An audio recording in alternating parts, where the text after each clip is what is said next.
कुरान के मुद्दे को लेकर सुप्रीम कोर्ट पहुंचे वसीम रिजवी के खिलाफ मुमरा पुलिस को दिया एनसीपी ने मेमोरेंडम।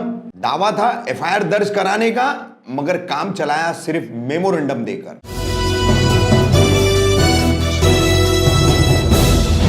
रफीक कामदार, हिंदुस्तानी रिपोर्टर में आपका स्वागत है। उत्तर प्रदेश के भाजपा के अल्पसंख्यक विभाग के और वक्फ बोर्ड के एक सदस्य नेता वसीम रिजवी द्वारा कुरान की 26 आयतों को कुरान से हटाने को लेकर सुप्रीम कोर्ट में एक याचिका दायर की गई है। हालांकि मीडिया ने हमारे हिसाब से इसको गैर जरूरी उछाल दिया है, गैर जरूरी अहमियत दी है, इसलिए यह मामला तूल पकड़ा हुआ है। वहीं मुसलमानों की भावनाएं जो व्यक्त कर रहे हैं वो ज्यादातर सोशल मीडिया का प्लेटफॉर्म है, वहीं पर मुसलमानों की भावनाएं व्यक्त हो रही है। अब तक पुष्टि के साथ कहीं पर भी किसी भी पुलिस स्टेशन में धार्मिक भावनाएं दुखाने और आहत करने का, दो समुदायों में टकराव पैदा करने का और उनके बीच धार्मिक विद्वेष फैलाने का जो मामला वसीम रिजवी के खिलाफ दर्ज होना चाहिए वो अब तक कहीं पर भी दर्ज नहीं हुआ है। अगर कहीं दर्ज हुआ है तो अब तक पुष्टि नहीं हुई है। वहीं मुमरा कौसा में कलवा मुमरा विधानसभा अध्यक्ष शमीम खान, राकापा के यानी एनसीपी के वरिष्ठ नेता सैयद अली अशरफपुर भाई साहब, विपक्ष नेता अशरफ पठान, नगर सेवक, सभी के सभी पदाधिकारी, कई उलमा ऐसे मिलकर 13 मार्च को मुमरा पुलिस स्टेशन पहुंचे और इनका दावा था कि जब तक पुलिस एफआईआर दर्ज नहीं करेगी हम पुलिस स्टेशन से बाहर नहीं निकलेंगे। बहरहाल एफआईआर तो दर्ज नहीं हुई। एनसीपी के इन तमाम नेताओं और पदाधिकारियों ने मेमोरेंडम देकर काम चलाया। इस पूरे मामले को लेकर के कैसे मीटिंग हुई, पुलिस ने इनके साथ मीटिंग की। पुलिस उपायुक्त अविनाश अंबुरे, सहायक पुलिस आयुक्त गीता पाड़वी, वरिष्ठ पुलिस निरीक्षक मधुकर कड़, एडमिन पीआई पांडुरंग खांडवी, ये सभी वरिष्ठ अधिकारी इस मीटिंग में मौजूद थे। इन्होंने मेमोरेंडम लिया और एफआईआर दर्ज करने संबंधी क्या कहा पुलिस उपायुक्त अविनाश अंबुरे ने वो हम आपको दिखा रहे हैं, और एनसीपी नेता शमीम खान, अशरफ पठान, इन लोगों ने भी क्या कहा, मौलाना रफीक अजमल इन्होंने क्या कहा वो भी हम आपको दिखा रहे हैं। जो सैयद अली भाई साहब थे, शमीम भाई थे, शानू पठान जी थे, सभी कॉरपोरेटर्स थे और मौलाना भी कम्युनिटी के मौलाना भी थे। उन्होंने सभी ने इस पर कठोर से कठोर कार्रवाई करने की मांग की है। उसके तहत हम लोगों ने उनको कहा कि ये इस संदर्भ में जो भी आपका सबका कहना है वो हमें लिखित स्वरूप में दे दीजिए। उसके तहत उन्होंने हमको एक जो पूरा सभी लोगों के सिग्नेचर्स का लेटर भी हमको दिया है। अब इस लेटर के ऊपर हम लोग उसके ऊपर जो भी कायदेशीर कार्रवाई रहेंगी उसके ऊपर ज़रूर हम लोग करने वाले हैं। सर, आपने अपनी बात रखते हुए तमाम लोगों को जो है बताया कि इसके लिए सुप्रीम कोर्ट की कुछ गाइडलाइंस है, इस तरह के मामला में एक कोई प्रोसीजर है, तो थोड़ा सा संक्षिप्त में क्या जानकारी देंगे उस गाइडलाइन और प्रोसीजर की? सर, अभी हमने हमारा एप्लीकेशन हमने उनका इन्वर्ट अभी मतलब जो सभी लोगों ने हमको बताया है वो एप्लीकेशन को लेके हम लोग अभी उनका पूरा लीगल जो भी चीज़ें रहेंगे उसके ऊपर हम पूरा कार्रवाई करेंगे। लीगल प्रोसीजर के तहत लीगल ओपिनियन जो लेना रहता है सब चीज़ों के ऊपर हम लोग पुलिस स्टेशन से के तहत में हमारी पूरी कार्रवाई की जाए। धन्यवाद। शानू भाई, मौलाना रफीक अजमल साहब, आप लोग जो है वसीम रिजवी ने सुप्रीम कोर्ट में कुरान की 26 आयतें निकालने के लिए जो पिटीशन दायर की है, धार्मिक भावनाएं आहत हुई है, उसके खिलाफ आप शिकायत दर्ज करने आए थे, एक मेमोरेंडम दिया। क्या पुलिस के आला अधिकारियों ने, डीसीपी, एसीपी और सीनियर ने आपको आश्वासन दिया? क्या उन्होंने आपको एफआईआर दर्ज करने के संबंध में बात कही? उन्होंने हवाला दिया है, हमने जो एफआईआर दिया है।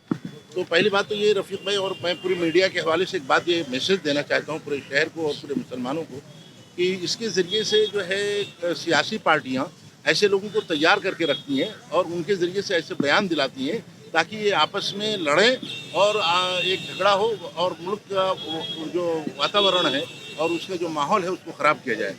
महज इसलिए जो है शमीम भाई, शानू भाई और जितने भी अपने पार्टी और के लोग और शहर के लोग जो मुअज़्ज़ज़ लोग हैं वो लोग इसलिए आए कि कहीं शहर का माहौल न ख़राब हो।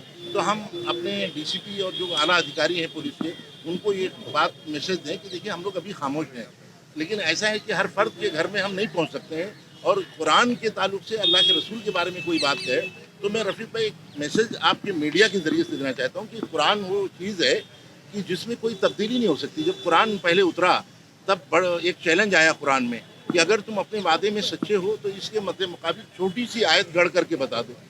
तो उस वक्त के बड़े बड़े शायर जैसे मुतनब्बी, जिसने अपना दावा किया था, अरबी अदब का बहुत बड़ा आदमी था, जिसने उसकी किताब जो है मौलवियों को पढ़ाई जाती है अरबी अदब सीखने के लिए, उसके पास लोग गए, कहा कि आप इस ऐसा कुरान का चैलेंज है, आप इसके मद्दे मुकाबले एक छोटी आयत गढ़ डालो। मौलाना साहब, ये तमाम बातें तो ठीक है, आप जो कह रहे हैं ये तमाम जानते हैं, हर मुसलमान जानता है, और जिसको इस्लाम के बारे में थोड़ी बहुत भी जानकारी वो भी जानता है कि कुरान में कोई तब्दीली नहीं आ सकती, ठीक है।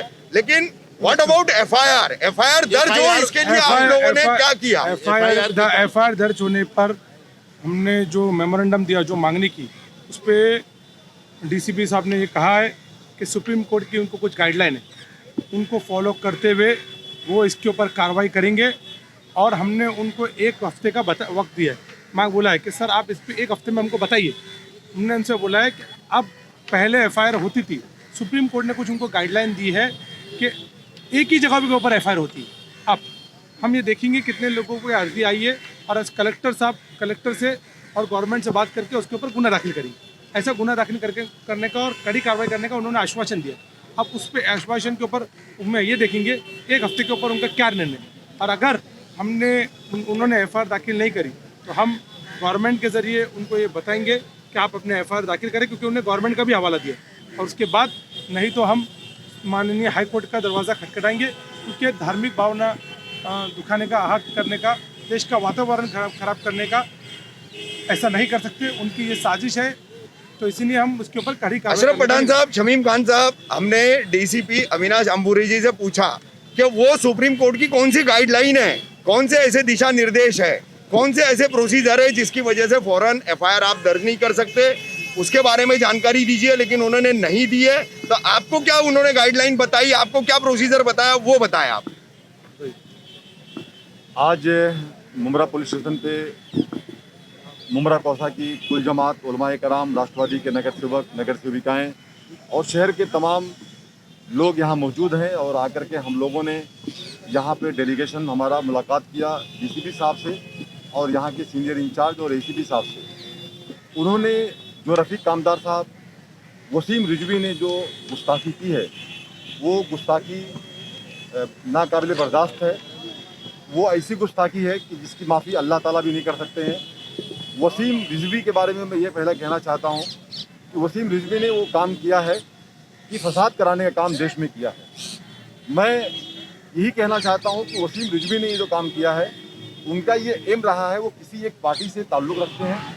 उस पार्टी के बिना पे उन्हें ये मुस्लिम और हिंदू भाई के अंदर आपस में कोई नाख्तिलाफ़ी हो, या सुन्नी सिया या जो भी हमारी जमातें हैं उसके अंदर नाख्तिलाफ़ी हो, उसको लेकर के उन्होंने काम किया है। ऐसे लोगों को सख्त से सख्त सज़ा मिलना चाहिए। दूसरी बात यह है कि अल्हम्दुलिल्लाह मुमरा कौसा की हमारी आवाम हमेशा यहाँ से अमन का पैगाम दी है, और फिर हम लोग अमन का पैगाम दे रहे हैं। लेकिन हमारी जो मांगे हैं, आज हम लोगों ने यहाँ पे एक मेमोरेंडम दिया है, उसमें साफ साफ लिखा है कि इनके ऊपर एफआईआर दर्ज किया जाए। डीसीपी अंबुरे साहब ने ये कहा है कि हमें आप 1 वीक का वक्त दें। 1 वीक के अंदर हम कलेक्टर साहब से, सीपी साहब से डिस्कशन करके, उन्होंने ये नहीं कहा है कि मैं इसके ऊपर कंप्लेन दर्ज नहीं करूँगा, एफआईआर दर्ज नहीं करूँगा। उन्होंने कहा है कि 1 वीक के अंदर, आज उन्होंने सैयद अशरफ भाई साहब, शानू भाई, जितने उलमा हैं, नगर सेवक का हम लोगों से वादा किया है, मीडिया के सामने वादा किया है कि हम दर्ज करेंगे। मैं ये कहना चाहता हूँ कि अगरचे कोई भी रुकावटें उनको तो आना नहीं चाहिए, क्योंकि पूरा जग जाहिर है कि ये जो वसीम रिजवी ने जो स्टेटमेंट दिया है, वसीम रिजवी ने फसादात कराने वाला काम किया है देश के अंदर। ऐसे आदमी को सज़ा मिलनी चाहिए, और कानून पे हमें यकीन है अगर ऐसा कुछ नहीं होगा तो हम लोग हाईकोर्ट का दरवाजा खटखटाएंगे हमारे तरीके से। शमीम भाई, मैं आपको यहाँ रोक करके बोलूंगा कि आपने अभी पुलिस स्टेशन आने से पहले ऐलान किया था जब तक एफआईआर दर्ज नहीं होगी हम पुलिस स्टेशन से हिलेंगे नहीं तो हम बाहर आंदोलन करेंगे। डीसीपी के 7 दिन के आश्वासन के ऊपर अभी आप रुके हैं। 7 दिन बाद अगर एफआईआर नहीं होती है तो आपका अगला कदम क्या होगा? फिर देखिए कामदार साहब, पहली बात तो मैंने ये नहीं कहा था कि हम लोग, शायद किसी ने गलत मैसेज दे दिया होगा आपको, ऐसा हमने कभी नहीं कहा कि हम लोग वहाँ पे, यानी जब तक एफआईआर दर्ज नहीं होगी हम बाहर नहीं निकलेंगे, या हम आंदोलन की शक्ल दे सकते थे। लेकिन रफ़ीक कामदार साहब, देखिए ऐसा है कि आज हालात क्या है देश की, दुनिया की। देखिए कोरोना महामारी में लोग आज कितनी परेशानी में है। हमारे शहर में भी 4-5 केसेस मिल रहे हैं, अल्हम्दुलिल्लाह यहाँ कंट्रोल है। तो अगर एक रिस्पेक्टेड डीसीपी साहब ने, अविनाश तंबुरे साहब ने ये हमारे डेलीगेशन से वादा किया है कि हम उन पे FIR दर्ज करेंगे, तो हमारा ये इखलाकी फरीज़ा बनता है कि डीसीपी अंबुरे साहब को वक्त दिया जाना चाहिए। और हमारे डेलीगेशन ने इन चीज़ों को माना है और हमें यकीन है, हमें कानून पे यकीन है कि वसीम रिजवी के ऊपर FIR दर्ज होगा। और अगर नहीं हुआ तो हम लोग हाई कोर्ट का दरवाज़ा खटखटाएंगे और फिर मुंब्रा पुलिस स्टेशन आकर के, जो आज डेलीगेशन आया था, आकर के हम लोग डॉक्टर जितेंद्र वाड साहब के नेतृत्व में हम लोग यहाँ आकर के उनसे बात करेंगे। और अगर उसके बाद कोई इस पर बातें अमल में नहीं आई तो उसका रुख हमारा आंदोलन भी होगा।